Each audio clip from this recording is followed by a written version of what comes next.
बिस्मिल्लाहिर्रहमानिर्रहीम अस्सलाम वालेकुम वेलकम टू क्विक रिव्यू। और क्विक रिव्यू में करंट अफेयर सीरीज के अंदर और वर्ल्ड अफेयर सीरीज के अंदर आपका वेलकम है। वर्ल्ड अफेयर्स में हम बात करने जा रहे हैं जी future of Russia Ukraine war, Trump and Zelensky fiery meeting. आपने देखा कि 2 दिन पहले क्या हुआ कि ट्रंप और जो जेलेंस्की साहब हैं, इन्होंने जिस तरह से मुलाकात की और पूरी दुनिया के अंदर इसके चर्चे हैं कि किस तरह सरेआम जो है वो बच्चों की तरह ये लड़े हैं, ठीक है। और डिप्लोमेटिक नॉर्म्स को साइड पे रख दिया, यानी कि जो एक्चुअली में दुनिया ने कभी तसव्वुर नहीं किया था कि उन्हें ज़ाहिरी में देखना पड़ेगा कि 2 दुनिया के वर्ल्ड लीडर्स जो हैं वो एक दूसरे से इस तरह से क्लैश करेंगे, इस तरह से लड़ें-झगड़ेंगे, ठीक है? और एक दूसरे के ऊपर इल्ज़ामात की बौछार करेंगे। और ख़ास करके हम ये देखते हैं कि भई किस तरह से ज़ेलेंस्की साहब जो है वो सबसे बड़े ऑफ़िस में दुनिया के बैठ के, यानी अमेरिका के ऑफ़िस में बैठ के उनके सदर के साथ उन्होंने जिस तरह से तल्ख़ कलामी की, इसी तरह से जो ट्रंप हैं, चलिए उनके बारे में तो शायद थोड़ा-सा एक्सपेक्ट किया जा सकता है कि वो तो बयान दे सकते हैं। तो जैसे को तैसा जो है वो मिला है और इसके ऊपर काफ़ी ज़्यादा बातचीत की जा रही है। तो हम इसको इस कॉन्टेक्स्ट के अंदर डिस्कस करेंगे कि देखिए, अब सबसे पहली बात तो ये है कि ये जो मीटिंग हुई है, ये जो आपको पिक्चर यहाँ पे देखने को मिल रही है, ये एक बहुत ही वायरल पिक्चर है और बहुत ज़्यादा तल्ख़ कलामी यहाँ पे हुई है, ठीक है? तो इसका असर क्या होगा? इसका असर हम एक तो ये देखेंगे कि भई अब अमेरिका जो है, क्या वो रशिया और यूक्रेन की वॉर में मज़ीद आगे साथ देगा? देगा तो किस कंडीशन के ऊपर देगा? दूसरी बात ये है कि अगर अमेरिका साथ नहीं देता, जिसके चांसेज़ अब ज़्यादा हैं, वो ऑलरेडी कह चुका है कि हम किसी और की वॉर में नहीं जाएँगे। तो सवाल ये है कि नेटो का और इस वॉर का मुस्तकबिल क्या होगा? क्या बगैर अमेरिका के नेटो जो है, वो इस वॉर को सस्टेन कर सकता है और इस वॉर को जीत सकता है? तो ये बहुत ही क्रिटिकल क्वेश्चन्स हैं जिनको हम यहाँ पे डिस्कस करेंगे।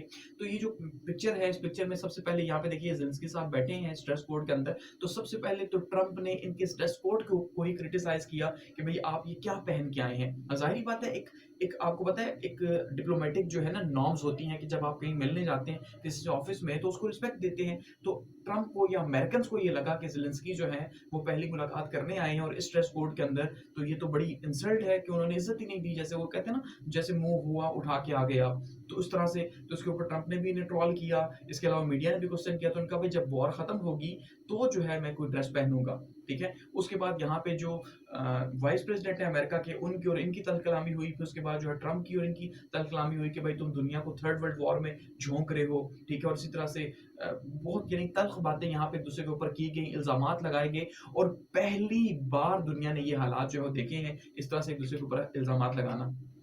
तो उसको डिस्कस करते हैं और हम हमारा जो फ़ोकस एरिया है वो क्या रहेगा? वो ये रहेगा कि अगर अमेरिका इस वॉर से निकल जाता है तो इस वॉर का मुस्तकबिल क्या है?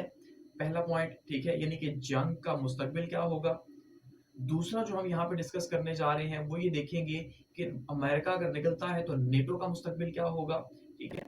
तीसरा हम यहाँ पे डिस्कस करेंगे कि अगर अमेरिका निकलता है या नेटो जो है वो कमज़ोर होता है तो इसका दुनिया के ऊपर जो है वो क्या असर होगा? ठीक है? और ये बहुत ही इम्पोर्टेंट क्रिटिकल पॉइंट है आईआर में, अगर हम डिस्कस करेंगे। तो सबसे पहले आपको पता है, जो मीटिंग है ये हुई है जी 28 फरवरी को, ठीक है? व्हाइट हाउस के अंदर हुई है और डोनाल्ड ट्रंप साहब के बीच में और ज़ेलेंस्की के बीच में हुई है और बहुत ज़्यादा जो है वो तल्ख़ कलामी हुई है। रशिया और यूक्रेन वॉर जो है ये मुद्दा था और मकसद क्या था? अमन। यानी जो ट्रंप साहब वो ये कहते हैं कि भई ये जो डील थी या ये जो मीटिंग थी, इसके पीछे पर्पज़ ये था कि हम किसी तरह से पीस लेके आते और इस वॉर को एंड करते। ठीक है? तो यहाँ पे जो है कुछ प्रपोज़ल्स दिए गए थे कि हम कैसे इस वॉर को ख़त्म कर सकते हैं, लेकिन ये काफ़ी ज़्यादा तल्ख़ कलामी में बदल गया। तो अब इससे पहले कि हम आगे बढ़ें, आपको थोड़ा-सा रशिया यूक्रेन वॉर को थोड़ा मैं सम अप करता हूँ यहाँ पे इसके इम्पैक्ट के साथ, ताकि आप आगे बढ़ें तो आपको थोड़ा समझने में आसानी हो कि अब क्या होने जा रहा है दुनिया का मुस्तकबिल। अब ये वॉर फरवरी 2024 में जो है वो स्टार्ट हुई थी, ठीक है? अब इसको 3 साल ऑलमोस्ट हो चुके हैं और ये उस टाइम हुई थी। ये हमारे लिए मोस्ट फेमस वॉर है, क्योंकि जब इमरान खान साहब वहाँ पे मौजूद थे रशिया के अंदर, ठीक है, एज़ अ प्राइम मिनिस्टर, तो तभी उन्होंने अटैक कर दिया। उसके बाद हमने कहा रिजीम चेंज हो गया, फलाँ हो गया, इस तरह की बहुत सारी चीज़ें हमने देखी हैं। तो ये वॉर 3 साल ऑलमोस्ट इसको हो चुके हैं। अभी तक अगर हम देखें तो आपको एक चीज़ समझ आएगी कि एक साइड पे रशिया है, दूसरी साइड पे नेटो है।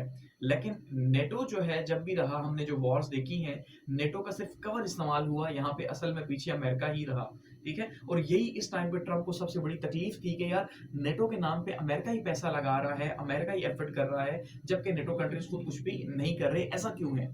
ठीक है? तो इसीलिए उन्होंने इलेक्शन जीतने के बाद या उससे पहले भी कहना शुरू कर दिया था कि भई नेटो में जब तक 3% अपनी जीडीपी का आप नहीं लगाएँगे डिफेंस पे, हम क्यों किसी की डिफेंस की ज़िम्मेदारी लें? ख़ास करके यूक्रेन की जो नेटो का मेंबर भी नहीं है, तो हम किस लिए लें? ठीक है, तो पहले से ही वॉर से ये बातें कहना स्टार्ट हो गए थे। तो बेसिकली आपको ये समझना है कि जो वॉर थी ये रशिया और यूक्रेन की वॉर नहीं थी, ये रशिया और अमेरिका की वॉर थी। वही जैसे कोल्ड वॉर हमने देखा था 1949 के बाद जो स्टार्ट हुई कि अमेरिका ने जब एक्टिव रोल प्ले करने का कहा था कि अब हम दुनिया में एक्टिव रोल प्ले करेंगे उनकी फॉरेन पॉलिसीज के अंदर, और अमेरिका ने वर्ल्ड वॉर सेकंड के बाद हमने देखा 1945 के बाद जो है वो दुनिया में बहुत ही एक्टिव रोल प्ले किया और कोई कॉन्फ्लिक्ट हुआ, वियतनाम वॉर हुई, ठीक है, कोरियन वॉर हुई, अफगानिस्तान के अंदर वॉर हुई, ये कोल्ड वॉर हुई, कहीं पे कोई पंगा हुआ, इश्यू हुआ तो अमेरिका वहां पे पहुंचा है। कोई और पहुंचे ना पहुंचे और बाकियों को जबरदस्ती अपने एलाइज को वहां पे घसीटा साथ में। तो ये जो वॉर है, ये वॉर भी बेसिकली रशिया और अमेरिका की वॉर थी, जिसको नेटो वॉर या यूक्रेन वॉर कहा गया। तो अब जब अमेरिका इस वॉर से हटेगा तो क्या होगा, ये बहुत बड़ा क्वेश्चन है। ठीक है, तो अब इसके अगर हम इम्प्लीकेशंस की बात करते हैं, देखिए सबसे पहला ग्लोबल एनर्जी क्राइसिस का इम्प्लीकेशन पैदा हुआ इस वॉर की वजह से। इस वॉर की वजह से दो काम हुए। देखिए एक साइड पे हमने देखा कि रशिया था, दूसरी साइड पे हम देख रहे हैं यूक्रेन है। अब जो रशिया है बेसिकली वो एनर्जी सप्लाई करता है बहुत ज्यादा, ठीक है, ऑयल एंड गैस यूरोप को। तो एक तो उससे यूरोप के अंदर अनसर्टेनिटी बनी और प्राइसेस बढ़ी, इन्फ्लेशन पैदा हुआ, तो जो एनर्जी प्राइसेस थी वो ऊपर गई। दूसरा यूक्रेन जो है उसको ब्रेड बास्केट कहा जाता है दुनिया की, ठीक है, वो गल्ला पैदा करता है दुनिया का 60-70%। तो उससे वो जो अफ्रीकन कंट्रीज को भेजता है या जो जो है वो साउथ ईस्ट एशियन कंट्रीज को भेजता है, तो इन ममालिक में भी इन्फ्लेशन पैदा हुई और दुनिया में गल्ले की प्राइसेस, इवन पाकिस्तान भी इससे इम्पैक्ट हुआ। आपने देखा सीएसएस के अंदर ये क्वेश्चन आया भी, ठीक है, कि भाई कैसे पाकिस्तान में असर हो रहा है इसका।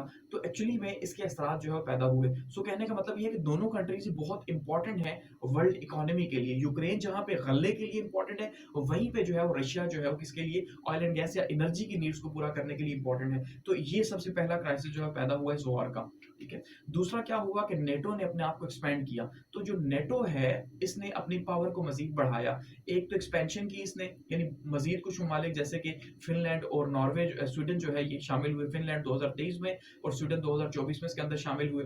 एक तो एक्सपेंशन हुई, दूसरा मिलिट्री रेस जो है वो काफी ज्यादा बड़ी है, ठीक है, और मजीद जो है वो मुख्तलिफ जगह पे समंदर के अंदर उन्होंने अपने बहरी अड्डे बनाए। नेटो ने जर्मनी के अंदर जो है वो मीडियम रेंज के मिसाइल जो है उनको इंस्टॉल कर दिया। ठीक है, तो ये सारी चीजें जो है वो थर्ड वर्ल्ड वॉर की किस्म की तैयारी हमें नजर आ रही थी, ये हमने देखा। इसके अलावा हम देखते हैं कि रशिया की इकोनॉमी जो है या डिप्लोमेटिक आइसोलेशन हमने देखी। एक तो रशिया की इकोनॉमी नीचे गई, वो कि बहुत ज्यादा असर इकोनॉमी में नहीं पड़ा, लेकिन जो आइसोलेशन में गया रशिया उसके लिए काफी ज्यादा मुश्किल हुआ कि रशिया आइसोलेशन में चला गया, तन्हाई में चला गया। ठीक है, उसको आईसीसी ने वारंट जारी किए हुए थे, तो कहीं पे भी प्यूटन साहब नहीं जा सकते थे। ठीक है, और ह्यूमैनिटेरियन क्राइसिस पैदा हुए, तकरीबन 1 करोड़ के करीब लोग जो है वो यूक्रेन से डिस्प्लेस हुए, अपने घर पर उन्होंने छोड़े। तो ये उसके कुछ मेजर जो है वो इम्पैक्ट हम वॉर के देख रहे हैं, जो हमें देखने को मिलते हैं। ठीक है, अब क्वेश्चन ये है कि जो मीटिंग हुई है, इस मीटिंग में तलकलामी क्यों हुई और अमेरिका क्या चाह रहा था, ये यूक्रेन क्या चाह रहा था, और अब आगे क्या एक्सपेक्ट किया जा सकता है, यहाँ पे जरा बात को समझिएगा। अब इशू ये है कि अमेरिका का ये मानना है या ट्रंप का ये मानना है, ठीक है, अमेरिका तो लगा ही रहा साथ में। ट्रंप का ये मानना है कि भाई हमारे 500 बिलियन डॉलर्स जो है वो वॉर पे लग चुके हैं, और उस वॉर पे लग चुके हैं कि जिसमें यूक्रेन जो है वो नेटो का मेंबर भी नहीं है। तो सवाल ये है कि जब यूक्रेन नेटो का मेंबर ही नहीं है, तो हमने 500 बिलियन डॉलर्स क्यों लगा दिए इस वॉर के ऊपर, पहला क्वेश्चन। इसका मतलब ये है कि हमें ये पैसे वापस चाहिए, हम ये वॉर नहीं लड़ेंगे।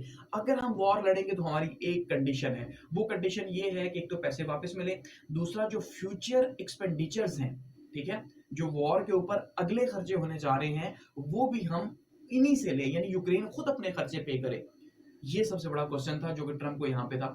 और इस मकसद के लिए ट्रंप ने क्या किया जी, एक डील रखी यूक्रेन के सामने, कि यूक्रेन के सामने एक डील रखी, और वो है मिनरल डील। कि भाई देखें, आप हमारे $500 के मकरूज हो चुके हैं, आप वॉर को हम कहते हैं खत्म करें, आप खत्म भी नहीं कर रहे। तो अगर आप खत्म भी नहीं करते तो फिर एक सिंपल सी बात है, वो ये है कि आप हमारे 500 बिलियन डॉलर्स वापस करें, और जो अगली वॉर का खर्चा आएगा वो आप खुद देंगे। उसका तरीकाकार ये है कि आपके पास तो इस टाइप और कुछ नहीं है सिवाय मिनरल रिसोर्सेज के, तो आप हमारे साथ मुआहदा करें 50-50% पार्टनरशिप का। 50% वो यूक्रेन की मलकियत हो, 50% यूएस की मलकियत हो, जो आपके ऑयल एंड गैस के रिजर्व्स हैं या बाकी जो जो मिनरल रिसोर्सेज हैं, ठीक है जी, जो प्रीशियस स्टोन्स वगैरह है, जो बाकी चीजें। तो उससे हम क्या करेंगे, एक तो अपने 500 बिलियन डॉलर्स काटेंगे, और जो नई वॉर आगे हम लेके चलेंगे उसमें जो खर्चा होगा वो यहाँ से हम पूरा करेंगे। ये कहा गया अमेरिका की ट्रंप की तरफ से। लेकिन हम आपको यूक्रेन को फिर भी नेटो का मेंबर नहीं बनाएंगे, ये भी साथ में कहा गया कि नेटो का मेंबर हम नहीं बनाएंगे, इसके ऊपर जो है ये डील कैंसिल होगी। उसकी वजह कि ज़ेलेंस्की साहब ने इस डील को रिजेक्ट कर दिया। उन्होंने कहा भाई मैं आपको पैसे भी दे दूं, डील भी हो जाए, तो सवाल ये है कि मेरी तो सिक्योरिटी फिर भी ना हुई, यानी कि यूक्रेन की सिक्योरिटी की फिर भी आप जिम्मेदारी तो नहीं ले रहे, आप वॉर की रिस्पॉन्सिबिलिटी ले रहे हैं, हमारी बका की जिम्मेदारी आप नहीं ले रहे, तो इस वजह से ये डील होगी फेल। ठीक है, तो डिसएग्रीमेंट मिनरल डील्स के ऊपर पैदा हुआ और यहाँ से ट्रम्प साहब को गुस्सा भी आ गया कि भाई हम अपने खर्चे से वॉर लड़ रहे हैं और तुम बैठे हुए मजे कर रहे हो और इलेक्शंस भी नहीं करवा रहे और ऊपर से सदर भी फुल टाइम एंजॉय हो रहे हो। ठीक है, इसके अलावा इससे एक्यूजेशंस और टेंशंस पैदा हुई। इसके नतीजे के तौर पे जो ट्रम्प साहब है उन्होंने डायरेक्टली इल्जाम लगाया कि भाई तुम वॉर खत्म ही नहीं करना चाहते, तुम अमन ही नहीं चाहते और तुम वर्ल्ड वॉर 3 से खेल रहे हो, तुम गैम्बल कर रहे हो वर्ल्ड वॉर 3 से। तो ये डायरेक्ट इल्जाम था किसी के ऊपर कि भाई तुम रिस्पॉन्सिबल हो वर्ल्ड वॉर 3 के, लोगों के मरने की, सब चीजों के। तो ये भी बहुत बड़ा इल्जाम था। इसी तरह से जो वाइस प्रेसिडेंट साहब हैं जेडी वेनेस साहब जो हैं, उन्होंने भी क्रिटिसाइज किया ज़ेलेंस्की साहब को। ठीक है, और उनके रवैये के ऊपर, इससे भी जो है तल्ख कलामी पैदा हुई मजीद।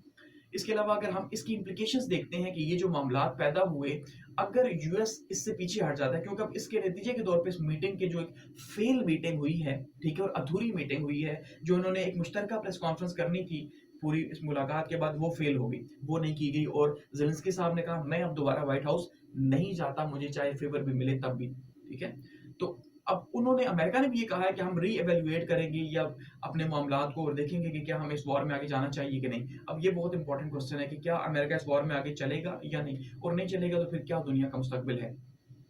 अब ये जो मीटिंग हुई है काफी तल्ख कलामी थी। अब इसके रिस्पॉन्सेज जनरेट हुए वो आपने समझने हैं। यूरोपियन रिस्पॉन्सेज के ऊपर क्या आया, यूरोप ने, इसका मतलब ये है कि कहा तो नहीं, लेकिन उन्होंने यूक्रेन की सपोर्ट की हिमायत की है। इसका मतलब ये है कि उन्होंने ये नहीं कहा कि अमेरिका ने बुरा किया या ट्रंप ने बुरा किया, लेकिन इसका मतलब यही है कि वो ये कहना चाह रहे हैं कि हमें डिसएग्रीमेंट है ट्रंप के स्टैंड के साथ। समझ रहे हैं, तो ये एक तकसीम पैदा हो गई पहली बार कि हमने अमेरिका और यूरोप को अलग अलग साइड पे खड़ा हुआ देख रहे हैं कि जहां पे अमेरिका एक साइड पे खड़ा है, यूरोप एक साइड पे खड़ा है, और यूरोप अब इसको अपनी वॉर समझ रहा है और वो ये समझता है कि भाई अगर अमेरिका नहीं भी शामिल होता तब भी हम इस वॉर को आगे लेके चलेंगे, ये उनकी बका का मसला है। समझ रहे हैं, तो इसलिए उन्होंने रीअफर्म की है अपनी सपोर्ट यूक्रेन के लिए कि भाई हम यूक्रेन को सपोर्ट करते रहेंगे। इसीलिए एक समिट हुआ, उसकी आपको एक पिक्चर देखने को मिल रही है कि जहां पे जो यूके के प्राइम मिनिस्टर हैं और जो फ्रांस के सदर हैं मैक्रोन साहब, ये बैठे हुए हैं और ये बातचीत कर रहे हैं ज़ेलेंस्की से कि भाई हम आपके साथ हैं, ट्रंप हो ना हो। इसका मतलब पहली बार नेटो का आर्टिकल 5 एक तरह से टूट गया, मुश्तरका जो डिफेंस था वो कहानी खत्म हो गई है यहाँ पे। ठीक है, और खत्म फिलहाल तो उस तरह से नहीं हुई, आप ये ना समझें कि भाई लिखा हुआ आ गया, लेकिन कहने का मतलब ये है कि जब अमेरिका विड्रॉ कर जाएगा वॉर से और यूके अपने बलबूते पे लड़ेगा तो नेटो टूट जाएगा ना, नेटो में तकसीम आ जाएगी। तो इसका मतलब ये है कि दुनिया में तकसीम पैदा हो जाएगी और वो जो ब्लॉक पॉलिटिक्स थी अमेरिका और रशिया या अमेरिका और चाइना के बीच की, वो खत्म हो जाएगी और वो पावर जो यूरोप की थी वो भी खत्म हो जाएगी, अमेरिका की भी खत्म हो जाएगी, क्योंकि पहले कंबाइंड पावर थी, अब अलग अलग होगी। तो फायदा किसको होगा, तीसरी ताकत को, यानी कि इसका फायदा चाइना को होगा, ना कि यूरोप को हो या फिर अमेरिका को हो। रशिया की पोजीशन क्या है, रशिया तो खुश है इसके ऊपर कि भाई अच्छा है, मेरा मुकाबला तो यूक्रेन से था ही नहीं, मेरा मुकाबला तो नेटो से था, मैं ये चाहता था कि यूक्रेन नेटो का मेंबर ना बने। अब अमेरिका की मर्जी के बिना कम से कम यूक्रेन नेटो का मेंबर तो नहीं बन सकता किसी भी टाइम पे, ऐसा ही है। तो वो खुश है इस बात के ऊपर और दूसरों से पता है कि अमेरिका की मदद के बिना ये वॉर जीती भी नहीं जा सकती। ठीक है, तीसरा, अगर हम यहाँ पे कॉन्फ्लिक्ट प्रोजेक्शंस की बात करें तो अब ये लग रहा है कि इन फ्यूचर ये जो वॉर है शायद ये उन टर्म्स के ऊपर खत्म हो जो अनफेवरेबल हो यूक्रेन के लिए। अगर अभी वो खत्म हो जाती तो अमेरिका उसकी मदद करता ऐसी टर्म्स के ऊपर कि जिसमें शायद कुछ हिस्सा उसे देना पड़ जाता। जाहिर बात है, ये कहा जा रहा था 2014 से पहले की पोजीशन पे आ जाओ तो क्रीमिया का इलाका या जो डोनलिक का इलाका है कुछ इलाके छोड़ देता। ठीक है, और वो इलाके रशिया की तरफ या वो बफर जोन के तौर पे आजाद रियासतें बन जाती और यूक्रेन और रशिया आराम से रहते। लेकिन अब जो टर्म्स नजर आ रही हैं उसमें शायद ऐसी टर्म्स सामने आए कि जिसमें रशिया जो है उसका पलड़ा भारी हो, तो ये हमें वॉर में देखने को मिल रहा है। अब फिलहाल तक आपने ये समझना है कि ये वॉर, मैं बार बार आपको कह रहा हूं कि ये रशिया की और अमेरिका की वॉर थी, ये नेटो की वॉर आप इसे कह लें, असल में ये अमेरिका की वॉर थी। लेकिन जब अब अमेरिका इससे खत्म हो जाएगा, पीछे हट जाएगा, तो सवाल ये है कि क्या यूरोप इसको सस्टेन कर पाएगा? हरगिज नहीं, यूरोप बिल्कुल भी इस वॉर को सस्टेन नहीं कर सकता। यूरोप के पास ना तो इतने वसाइल है, ठीक है, अमेरिका के पास थे। दूसरा, यूरोप की वॉर इकोनॉमी नहीं है, अमेरिका की वॉर इकोनॉमी है, जो वर्ल्ड वॉर फर्स्ट में हमने देखा, वर्ल्ड वॉर सेकंड में हमने देखा कि उसने सस्टेन किया वॉर्स के अंदर, इवन ग्रोथ की। ठीक है? इकोनॉमिक डिप्रेशन के बाद उसने अपने आप को उठाया ही तब कि उसने जो है वो वर्ल्ड वॉर सेकंड में दाखिल हुआ अमेरिका। सो बेसिकली यूरोप के पास ना तो वसाइल हैं और दूसरा ऊपर से इनका जो एनर्जी की नीड है वो रशिया से पूरी होती है। तो अगर रशिया इनकी एनर्जी की ज़रूरियात ही बंद कर देगा तो इनके लिए और मज़ीद यानी यूरोप के लिए क्राइसिस बढ़ने जा रहे हैं। तो एक तो हमने ये देखा कि अब दुनिया में तकसीम होने जा रही है। पहला आप ये समझ लें अमेरिका और यूरोप की दोस्ती यारी जो है वो खत्म होने जा रही है, कम से कम अगले 4 साल के लिए। ये याद रखिएगा। कम से कम अगले 4 साल के लिए मेरे आगे नए इलेक्शंस हो रहे हैं, अभी आज है तो तब तक ये सस्टेनेबल है।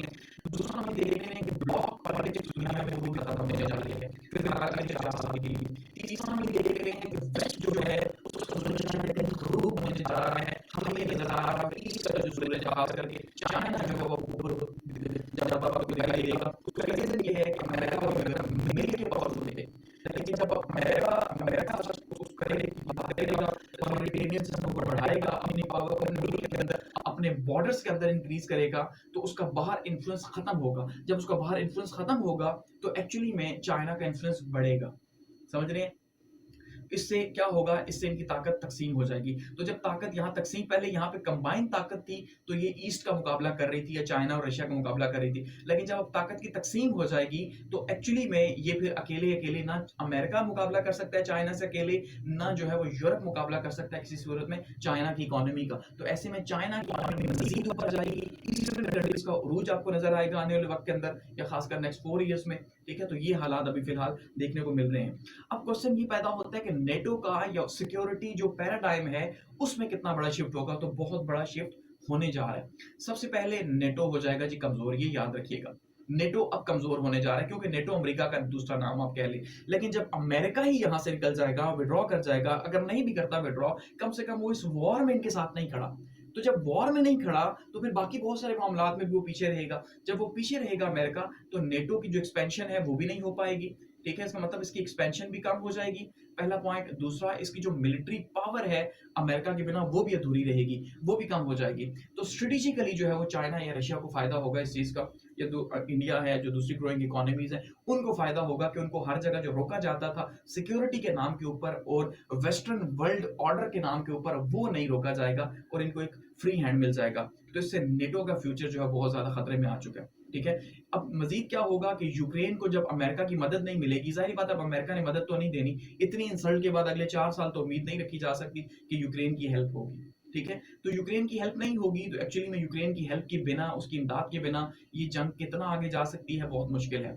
इसमें यही हो सकता है कि जो यूरोपियन नेशंस हैं अब वो इसमें दाखिल हो जाएं, और वो कह चुकी हैं जैसे जर्मनी है, फ्रांस है, ठीक है, और यूके है, ये अब मजीद उन्होंने कहा कि भाई हमने 50 बिलियन यूरोस जो है वो मजीद हम पैकेज इन्होंने दिया है यूक्रेन को। अब यानी कि जो अमेरिका का शेयर था, लेट्स सपोज अमेरिका का शेयर 50% था इस वॉर के अंदर और 50% यूरोप पे कर रहा था। ठीक है, ऐसा ही हो रहा था तकरीबन। अब ये जो 50% है ये भी अब यूरोप को पे करना पड़ेगा। तो इसका असर क्या होगा, यूरोप के अंदर इन्फ्लेशन बढ़ेगी। ठीक है, यूरोप के अंदर जो है वो इकोनॉमिक क्राइसिस पैदा होंगे, यूरोप की जो ग्रोथ है वो रुक जाएगी या वो स्लो डाउन हो जाएगी, यूरोप में एनर्जी क्राइसिस भी पैदा होंगे। तो यूरोप के हालात कुछ अच्छे नहीं हैं, यूरोप के हालात खराब होने जा रहे हैं आने वाले टाइम के दौरान, याद रखिएगा अगले 4 साल में, क्योंकि वो वॉर में अब अमेरिका का शेयर पूरा करेंगे तो उनका बहुत बड़ा पैसा यहाँ लगने वाला है। वो अमेरिका को रिप्लेस नहीं कर सकते। अमेरिका एक बड़ी पावर है और मिलिट्री में बहुत बड़ी पावर है, याद रखिएगा। ठीक है, सो ऐसे में अब ये वॉर, यूरोप ये समझता है कि अब हमारी वॉर है, अमेरिका लड़े ना लड़े लेकिन हम लड़ेंगे। तो वो लड़ेंगे जरूर गुस्से में आके, एग्रेशन में, लेकिन वो अपना लॉन्ग टर्म का नुकसान करेंगे क्योंकि यूरोप की इकोनॉमी जो है वो वॉर को सपोर्ट नहीं करती, यूरोप की इकोनॉमी पीस को सपोर्ट करती है। आपको पता है यूरोप का स्ट्रक्चर एक डिफरेंट टाइप का है। ठीक है, यूरोपियन यूनियन का स्ट्रक्चर एक डिफरेंट टाइप का स्ट्रक्चर है। तो अमेरिका को जो कि सपोर्ट करती है, इससे अब जो यूएस मिलिट्री एड है वो जब नहीं मिलेगी नेटो को तो नेटो भी कमजोर होगा, नेटो के अंदर कमजोरी पैदा होगी तो उसके जो दुश्मन है यानी चाइना या रशिया वो पावरफुल हो जाएंगे। ठीक है, तो वो भी, उसकी एक्सपेंशन भी नहीं हो पाएगी। तो हर समिट जो हुआ करता था, हम ये देखते हैं उस समिट के अंदर ये वावेला किया जाता कि भाई नेटो एक जगह इकट्ठा होगा, नेटो ने जापान को इकट्ठा कर दिया, नेटो ने साउथ कोरिया को अपने साथ मिला लिया था कि पैसिफिक ओशन के अंदर हम चाइना को काउंटर करेंगे। लेकिन अब जब अमेरिका जो है वो दूसरी लेंस से देखना स्टार्ट करेगा तो नेटो के अंदर भी एक तकसीम पैदा होगी और उसका पोटेंशियल इंपैक्ट यही होगा कि नेटो में गैप पैदा होगा, एक तकसीम होगी और एक पावर का जो डायनेमिक है वो शिफ्ट हो जाएगा फ्रॉम वेस्ट टू ईस्ट। ठीक है, मशरिक की साइड पे हम ये देखेंगे कि ये अब पावर शिफ्ट होगी। अभी तक का नेटो का रोल अगर हम देखें तो अभी तक की जो वॉर लगी हुई है 2022 से, ठीक है, तो ये पिछले 3 साल से जो वॉर लगी हुई है इसमें अमेरिका का बहुत ही इंपॉर्टेंट किरदार रहा और अमेरिका की वजह से ही अभी तक ये वॉर चल रही थी, अदरवाइज ये खत्म हो जाती। नेटो की वजह से नहीं चल रही थी, याद रखिएगा, ठीक है, अमेरिका की वजह से चल रही थी। अब जब नेटो खुद इसको चलाने की कोशिश करेगा ना तो ये कितना चलेगी, 1 साल चलेगी, 2 साल चलेगी, कोशिश तो इनकी ये होगी कि ये 4 साल चलाएं और उसके बाद ट्रंप को शिकस्त हो नए इलेक्शंस में और नई गवर्नमेंट आए और शायद वो दोबारा से नेटो को या यूरोप के साथ मिलकर चले। तो इनकी कोशिश यही होगी कि 4 साल वॉर को चलाएं, क्योंकि ये पीस डील ऐसी कोई नहीं करेंगे जिसके अंदर यूक्रेन को लॉस हो और ऐसी कोई पीस डील रशिया नहीं करेगा जिसमें यूक्रेन को फायदा हो। अब वो रशिया जो है वो पीस में आ चुका है, वो इस वॉर को लंबा खींचेगा क्योंकि रशिया की इकोनॉमी भी अमेरिका की तरह जो है वो बेसिकली असले के ऊपर ज्यादातर बेस करती है, तो वो उसको उसको फायदा है इस वॉर का। याद रखिएगा, रशिया को फायदा है, रशिया और अमेरिका को हमेशा फायदा होता है जंगों का, जबकि यूरोप जो है वो जंगों को सस्टेन नहीं कर सकता। तो ये भी क्वेश्चन है। अब रशिया जो है वो अपने आप को मजीद पावरफुल करेगा आने वाले टाइम के दौरान और पोटेंशियल इंपैक्ट यही है कि नेटो कमजोर होगा तो उसका पूरा असर जो है वेस्ट के ऊपर पड़ेगा और वेस्टर्न ब्लॉक नीचे जाएगा। अब यूएस की जो लीडरशिप है नेटो के अंदर, ये बहुत एक टर्निंग पॉइंट है कि वो क्या फैसला करते हैं। क्या वो नेटो की पावर को बचाएंगे, जो कि लगता नहीं है। ऑलरेडी जो है वो ट्रंप को बहुत सारे क्वेश्चंस थे नेटो के ऊपर, पहले से क्रिटिसाइज कर रहे थे कि भाई अपनी जीडीपी का 2% या 3% जो है वो खर्च नहीं करते, जो कि सिर्फ अमेरिका करता है, तो हम क्यों इनकी वॉर्स में हिस्सादार बने। हमें तो इस टाइम पे सिर्फ क्या चाहिए, क्लोज बॉर्डर पॉलिसी चाहिए, हमें मेक अमेरिका को जो है ग्रेड करना है अगेन, ठीक है जी। तो वो तो मेगा के चक्कर में इस टाइम पे पड़े हुए हैं, तो इसलिए वो अब दुनिया के इन्फ्लुएंसेस से खुद को खींच रहे हैं। अमेरिका दुनिया के इन्फ्लुएंसेस से पीछे हट रहा है, इसीलिए आपने देखा कि उन्होंने अपनी मिलिट्री के वो जो लोग जो दुनिया के हर पंगे में घुसे रहते थे, एजेंसीज के लोग, उसको उन्होंने खत्म कर दिया, उसको किसी को निकाल दिया, किसी को दरबदर कर दिया, किसी की ट्रांसफर हो गई, सब कुछ हो गया। सो ट्रंप बता चुका है कि भाई उसका इंटरेस्ट नहीं है। और दूसरा इलॉन मस्क उसके साथ शामिल है, जो वैसे ही जो है वो आइडियलिस्टिक अप्रोच रखता है, जो कि दुनिया पूरी में बिजनेस चाहता है। समझ रहे हैं, दोनों ही बिजनेसमैन है। तो यूरोपियन जो स्ट्रेटेजिक इकोनॉमी है, अब यहाँ पे क्वेश्चन पैदा हो जाएगा कि क्या यूरोप के पास कोई ऐसा फ्रेमवर्क है नेटो में रहते हुए कि वो अपने आप को, जैसे जर्मनी है, फ्रांस है, क्या ये अपने आप को प्रोटेक्ट कर सकते हैं रशिया से या नहीं कर सकते, जिसके चांसेस कम ही हैं। और इसके लिए अगर ये खुद को तैयार करेंगे तो इनको बहुत बड़ी इन्वेस्टमेंट करनी होगी नेटो के अंदर, और ये कैसे करेंगे, इतना पैसा कहाँ से आएगा, तो ये एक मुश्किल क्वेश्चन है, ये कैसे करेंगे। तो पोटेंशियल इंपैक्ट इसके बहुत खतरनाक है, चाहे वो यूरोप की तकसीम की शक्ल में हो, वेस्ट ब्लॉक की तकसीम की शक्ल में हो, ब्लॉक पॉलिटिक्स के खात्मे की शक्ल में हो, ईस्टर्न की जो है वो न्यू एक वर्ल्ड ऑर्डर की शक्ल में हम देख रहे हैं कि अब दुनिया हमें एक नई फ्यूचर डायरेक्शन में नजर आएगी। तो हम ये कह सकते हैं कि लॉन्ग टर्म में यूक्रेन को सपोर्ट करना पॉसिबल नहीं है, यूरोप की इकोनॉमी के लिए कम से कम, अमेरिका के लिए था, ठीक है, और नेटो की एक्सपेंशन भी कम हो जाएगी, उसका इन्फ्लुएंस भी कम हो जाएगा, और साइबर सिक्योरिटी और हाइब्रिड अटैक्स बढ़ जाएंगी क्योंकि इसकी प्रिपेयर्डनेस अमेरिका के पास ज्यादा थी, यूरोप के पास नहीं थी। तो हम एट द एंड ये कह सकते हैं कि भाई आप पॉसिबल सिनेरियोज में, एक तो ये हो सकता है कि नेटो कमजोर होगा और यूक्रेन को नुकसान होगा इसका, और ये वॉर जो है वो रशिया के फेवर में जाएगी। दूसरा, ये वॉर चलती रहे, ठीक है, किसी की फेवर में ना जाए फिलहाल, और 4 साल इसको ये इसी तरह से मेंटेन रखें इस दुआ के ऊपर कि ट्रंप जो है वो जाए, ठीक है, और नया सदर आए 4 साल के बाद, ठीक है। और तीसरा ये है कि यूरोप जो है वो अपने पांव पे खुद खड़ा होने की कोशिश करे और अमेरिका से आज़ाद हो और अपना एक सिक्योरिटी फ्रेमवर्क जो है तैयार करे। तो अब वो कैसे करेगा, किस तरह से करेगा, और एकदम से तो वो भी नहीं होगा, और वो करना चाहेंगे भी तो शायद वो इतनी पावर उनके पास नहीं है कि वो इसको सस्टेन कर सके। तो इसका जो फायदा है, नुकसान किसको है अगर हम बात करें, तो सबसे पहले नुकसान इसका जो है वो अमेरिका को होगा खुद भी, उसके अंदर फायदा जरूर होगा लेकिन दुनिया में उसके नेशनल इंटरेस्ट को नुकसान पहुंचेगा, जो उसने सालों से इन्वेस्ट किया हुआ था वो इन्वेस्टमेंट इसकी डूबेगी। इसका नुकसान होगा यूरोप को, ठीक है, इसका नुकसान होगा यूक्रेन को। इसका जो फायदा है वो किसको होगा, वो होगा रशिया को, ठीक है, और इसका जो फायदा है वो किसको होगा, वो होगा चाइना को। तो रशिया और चाइना को फायदा होगा, इंडिया को फायदा होगा। ऐसे में पाकिस्तान भी अगर चाहे तो इस पावर पॉलिटिक्स से अपना फायदा हासिल कर सकता है कि ब्लॉक पॉलिटिक्स में पाकिस्तान के लिए चूज करना मुश्किल था, लेकिन अब अगर ब्लॉक पॉलिटिक्स खत्म हो जाएगी तो पाकिस्तान के लिए चूज करने का ऑप्शन ही खत्म हो जाएगा। समझिए, पाकिस्तान भी फ्रीली जो है वो चाइना के साथ जाए, अमेरिका के साथ जाए, जहां से उसे फायदा होता है वो जा सकता है। ये एक फायदा है पाकिस्तान के लिए भी, जो डॉन भी ऑलरेडी जो है उसके ऊपर बात कर चुके हैं, ठीक है। तो अब देखते हैं कि हालात फ्यूचर के क्या बनते हैं और किस डायरेक्शन के अंदर जो जाते हैं।